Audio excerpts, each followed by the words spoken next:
اور اس سونے کی مورت کو جسے میں نے نصب کیا سجدہ نہیں کرتے۔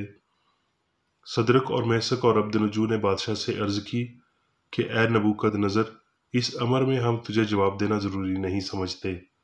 دیکھ، ہمارا خدا جس کی ہم عبادت کرتے ہیں ہم کو آگ کی جلتی ہوئی بھٹی سے چھڑانے کی قدرت رکھتا ہے، اور اے بادشاہ وہی ہم کو تیرے ہاتھ سے چھڑائے گا۔ اور نہیں تو اے بادشاہ تجھے معلوم ہو کہ ہم تیرے معبودوں کی عبادت نہیں کریں گے، اور اس سونے کی مورت کو جو تو نے نصب کی ہے سجدہ نہیں کریں گے۔ تب نبوکد نظر قہر سے بھر گیا اور اس کے چہرے کا رنگ صدرک اور میسک اور عبدنجو پر مبدل ہوا، اور اس نے حکم دیا کہ بھٹی کی آگ معمول سے 7 گنا زیادہ کریں۔ اور اس نے اپنے لشکر کے چند زوراور پہلوانوں کو حکم کیا کہ صدرک اور میسک اور عبدنجو کو باندھ کر آگ کی جلتی ہوئی بھٹی میں ڈال دیں۔ تب یہ مرد اپنے زیر جامہ قمیضوں اور اماموں سمیت باندھے گئے اور آگ کی جلتی بھٹی میں پھینک دیے گئے۔ تب نبوکد نظر بادشاہ سراسیمہ ہو کر جلد اٹھا اور ارکان دولت سے مخاطب ہو کر کہنے لگا کہ کیا ہم نے 3 شخصوں کو بندھوا کر آگ میں نہیں ڈلوایا؟ انہوں نے جواب دیا کہ بادشاہ نے سچ فرمایا ہے۔ اس نے کہا، دیکھو میں 4 شخص آگ میں کھلے پھرتے دیکھتا ہوں اور ان کو کچھ ضرر نہیں پہنچا، اور چوتھے کی صورت الاذات کی سی ہے۔ تب نبوکد نظر نے آگ کی جلتی بھٹی کے دروازے پر آ کر کہا، اے صدرک اور میسک اور عبدنجو، خدا تعالیٰ کے بندو، باہر نکلو اور ادھر آؤ۔ پس صدرک اور میسک اور عبدنجو آگ سے نکل آئے۔ تب ناظموں اور حاکموں اور سرداروں اور بادشاہ کے مشیروں نے فراہم ہو کر ان شخصوں پر نظر کی اور دیکھا کہ آگ نے ان کے بدنوں پر کچھ تاثیر نہیں کی، اور ان کے سر کا ایک بال بھی نہ جلا، اور ان کی پوشاک میں مطلق فرق بھی نہ آیا، اور ان سے آگ کے جلنے کی بو بھی نہ آتی تھی۔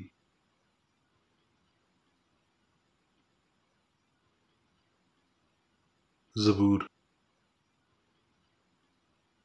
جس وقت مجھے ڈر لگے گا میں تجھ پر توکل کروں گا۔ میرا فخر خدا پر، اس کے کلام پر ہے۔ میرا توکل خدا پر ہے، میں ڈرنے کا نہیں، بشر میرا کیا کر سکتا ہے۔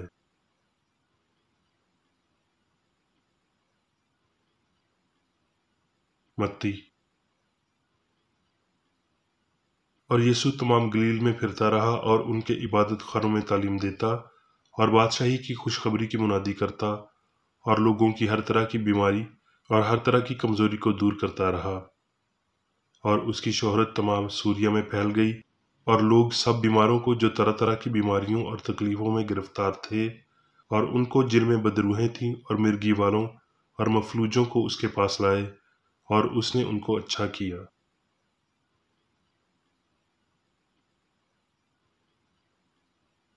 متی۔ اور وہ اپنی زبان کھول کر ان کو یوں تعلیم دینے لگا،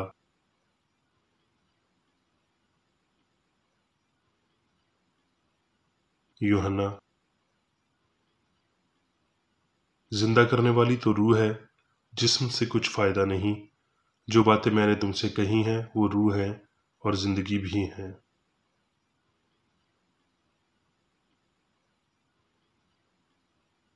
رومیو۔ بس اب جو مسیح یسوع میں ہیں ان پر سزا کا حکم نہیں، جو جسم کے مطابق نہیں بلکہ روح کے مطابق چلتے ہیں، کیونکہ زندگی کے روح کی شریعت نے مسیح یسوع میں مجھے گناہ اور موت کی شریعت سے آزاد کر دیا۔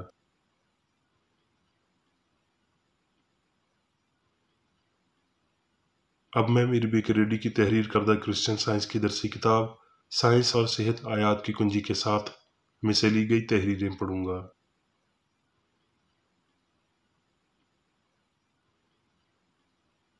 سائنس اور صحت۔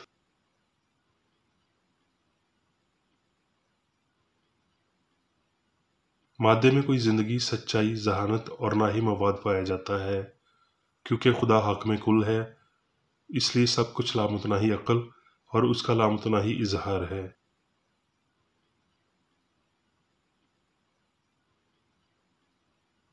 ابتدا سے آخر تک پورا کلام پاک مادے پر روح عقل کی فتح کے واقعات سے بھرپور ہے۔ موسیٰ نے عقل کی طاقت کو اس کے ذریعے ثابت کیا جسے انسان معجزات کہتا ہے۔ اسی طرح یشوع، ایلیا اور علیشا نے بھی کیا۔ مسیحی دور کو علامات اور عجائبات کی مدد سے بڑھایا گیا۔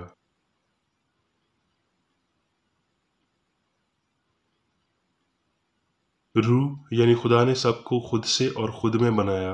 روح نے مادے کو کبھی نہیں بنایا۔ روح میں ایسا کچھ نہیں ہے جس سے مادے کو بنایا جا سکے، کیونکہ جیسا کہ بائبل واضح کرتی ہے کہ جو کچھ پیدا ہوا اس میں سے کوئی چیز بھی لوگوس، ایون یا خدا کے کلمے کے بغیر پیدا نہیں ہوئی۔ روح ہی واحد مواد ہے، یعنی دیدہ اور نادیدہ لامحدود خدا۔ روحانی اور ابدی سب چیزیں حقیقی ہیں، مادی اور عارضی چیزیں غیر مادی ہیں۔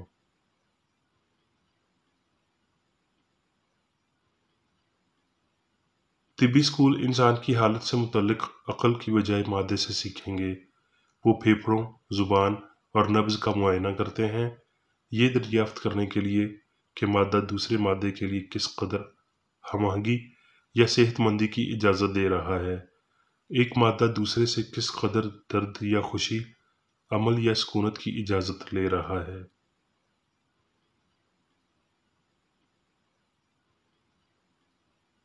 عقل کے حکم کو پٹھوں تک پہنچانے اور عمل کرنے کے لیے اناٹمی کو اعصاب کی ضرورت محسوس ہوتی ہے، مگر جب ڈوریں سکڑ جاتی اور غیر منقولہ بن جاتی ہیں تو اناٹمی کیا کہتی ہے؟ کیا فانی عقل نے اس سے بات کرنا ترک کر دیا یا انہیں کمزور ہونے کا حکم دیا؟ کیا پٹھے، ہڈیاں، خون اور اعصاب ایک لمحے میں ہی عقل کے خلاف بغاوت کر سکتے اور ذہنی مخالفت کے باوجود اکڑاؤ کا شکار ہو سکتے ہیں؟ جب تک پٹھے ہر وقت خود کار رہیں گے، وہ ایسے کبھی نہیں رہیں گے، کبھی ذہنی رہنمائی کے مخالف عمل کرنے کے قابل نہیں رہیں گے۔ اگر پٹھے کام کرنا چھوڑ دیتے ہیں اور اپنی خود کی ترجیح میں سخت بن جاتے، بدنما یا متناسب ہوتے، جیسے کہ وہ خوش ہوتے یا جیسے بیماری رہنمائی کرتی، تو وہ خود کار رہنما ہوتے۔ اگر ہمیں اناٹمی سے صرف یہی سیکھنا ہے کہ پٹھوں پر حکمرانی نہیں ہوتی، تو پھر یہ جاننے کے لیے اناٹمی سے مشاورت کیوں کی جائے کہ فانی عقل پٹھوں پر کیسے حکمران ہوتی ہے؟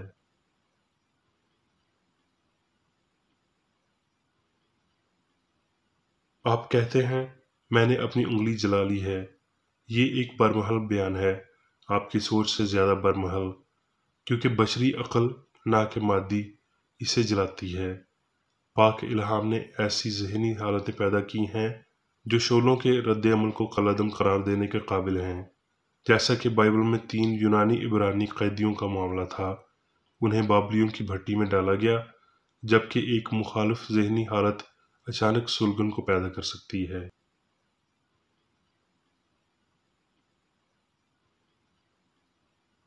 کرسچن سائنس کے الہامی مبادل الطبیات جیسے کہ ریاضی میں الٹ پلٹ کرنے کے اصول سے طریقہ کار ثابت ہوتا ہے۔ مثال کے طور پر، سچائی میں کوئی درد نہیں ہے اور درد میں کوئی سچائی نہیں ہے۔ عقل میں کوئی اعصاب نہیں، اعصاب میں کوئی عقل نہیں۔ عقل میں کوئی مادہ نہیں اور مادے میں کوئی عقل نہیں۔ زندگی میں کوئی مادہ نہیں اور مادے میں کوئی زندگی نہیں۔ اچھائی میں کوئی مادہ نہیں اور مادے میں کوئی اچھائی نہیں۔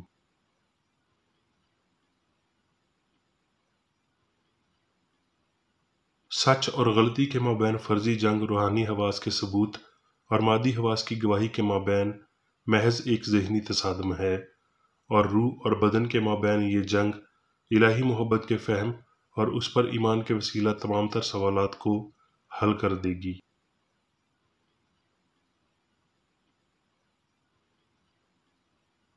الہی محبت جس نے زہریلے سانپ کو بے ضرر بنایا، جس نے آدمیوں کو ابلتے ہوئے تیل سے، بھڑکتے ہوئے تندور سے، شیر کے پنجوں سے بچایا، وہ ہر دور میں بیمار کو شفا دے سکتی اور گناہ اور موت پر فتح مند ہو سکتی ہے۔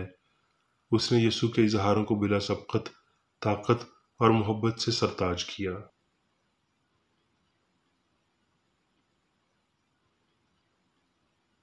سائنس کے اصولوں کو عمل میں لاتے ہوئے مصنف نے تیز اور دائمی بیماری کی شدید صورتوں میں صحت مندی بحال کی ہے۔ رطوبتیں تبدیل ہو گئی ہیں، ڈھانچے کو جدید کیا گیا ہے، چھوٹے اعضاء کو بڑا کیا گیا ہے، جوڑوں کی اکڑن کو ملائم کیا گیا ہے، بوسیدہ ہڈیوں کو صحت مند حالت میں بحال کیا گیا ہے۔ میں نے وہاں بحالی کا کام کیا جسے پھیپھڑوں کے مواد کی کمی کہا جاتا ہے، اور صحت مندانہ تنظیم کا قیام عمل میں آیا جہاں بیماری نامیاتی تھی۔ کرسچن سائنس نامیاتی بیماری کو اتنے ہی یقین کے ساتھ شفا دیتی ہے جتنے یقین سے فعال ہونے والے کو شفا دیتی ہے، کیونکہ اعلیٰ اصول کو ظاہر کرنے کے لیے صرف کرسچن سائنس کے الہی اصول کی ضرورت ہے۔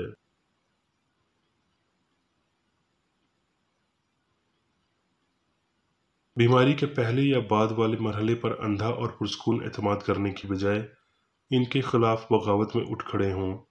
اس یقین کو ختم کر دیں کہ آپ اس ایک داخل ہونے والے درد کا علاج کر سکتے ہیں جو عقل کی طاقت سے تلف نہیں کیا جا سکتا، اور یوں آپ جسم میں درد کے بڑھنے کو روک سکتے ہیں۔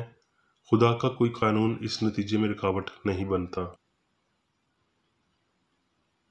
جب جسم یہ کہتا ہوا لگے کہ میں بیمار ہوں تو خود کو مجرم ہونے کا احساس نہ ہونے دیں۔ چونکہ مادہ بات نہیں کر سکتا تو جو بولتا ہے وہ یقیناً فانی عقل ہے، اس لیے مخالفت کے ساتھ ایمان کا سامنا کریں۔ اگر آپ کہتے ہیں کہ میں بیمار ہوں تو آپ کو غلطی کا احساس ہے، تو آپ کا دشمن آپ کو جج فانی عقل کے پاس لے جائے گا، اور جج آپ کو سزا کا حکم دے گا۔ بیماری میں خود کو کچھ ظاہر کرنے اور اپنے نام کا اعلان کرنے کی ذہانت نہیں ہے۔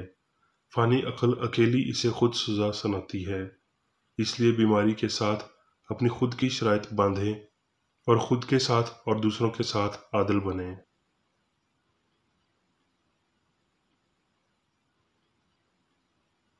اپنے اس فہم میں مضبوط رہیں کہ الہی عقل حکومت کرتی ہے، اور یہ کہ سائنس میں انسان خدا کی حکومت کی عکاسی کرتا ہے۔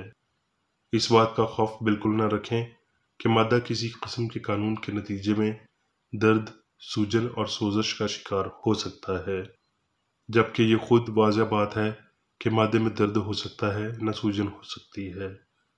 آپ کا بدن کسی درخت سے لگے ہوئے زخم یا ایسی برقی تار کے کھینچنے کی نسبت پریشانی اور زخموں سے زیادہ تکلیف اٹھائے گا جو فانی عقل کے لیے نہیں ہے۔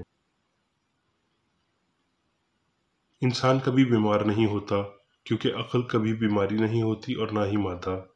آزمائش کرنے والا اور آزمایا جانے والا، گناہ اور گناہگار، بیماری اور اس کی وجہ، دونوں جھوٹا ایمان ہیں۔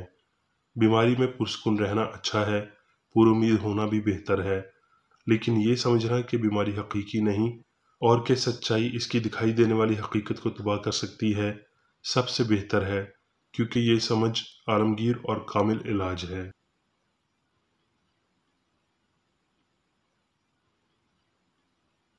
مادہ انسان کے لیے کوئی شرائط نہیں بنا سکتا۔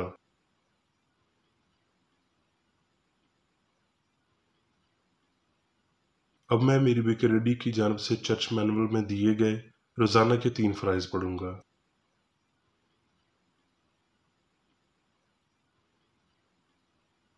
روزمرہ کی دعا۔ اس چرچ کے ہر رکن کا یہ فرض ہے کہ ہر روز یہ دعا کرے: تیری بادشاہی آئے، الہی حق، زندگی اور محبت کی سلطنت مجھ میں قائم ہو، اور سب گناہ مجھ سے خارج ہو جائیں، اور تیرا کلام سب انسانوں کی محبت کو وافر کرے اور ان پر حکومت کرے۔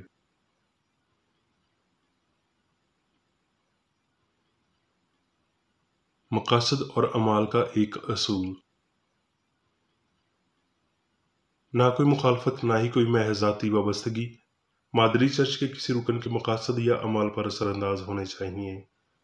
سائنس میں صرف الہی محبت حکومت کرتی ہے، اور ایک مسیحی سائنسدان گناہ کو رد کرنے سے حقیقی بھائی چارے، خیرات پسندی اور معافی سے محبت کی چیریں آسائشوں کی عکاسی کرتا ہے۔ اس چرچ کے تمام اراکین کو سب گناہوں سے، غلط قسم کی پیشن گوئیوں، منصفیوں، مذمتوں، اصلاحوں، غلط تاثرات کو لینے اور غلط متاثر ہونے سے آزاد رہنے کے لیے روزانہ خیال رکھنا چاہیے اور دعا کرنی چاہیے۔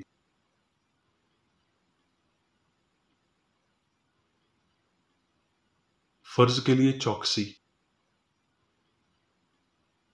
اس چرچ کے ہر رکن کا یہ فرض ہے کہ وہ ہر روز جارحانہ ذہنی آرا کے خلاف خود کو تیار رکھے اور خدا اور اپنے قائد اور انسانوں کے لیے اپنے فرائض کو نہ کبھی بھولے اور نہ کبھی نظر انداز کرے۔ اس کے کاموں کے باعث اس کا انصاف ہوگا، وہ بے قصور یا قصوروار ہوگا۔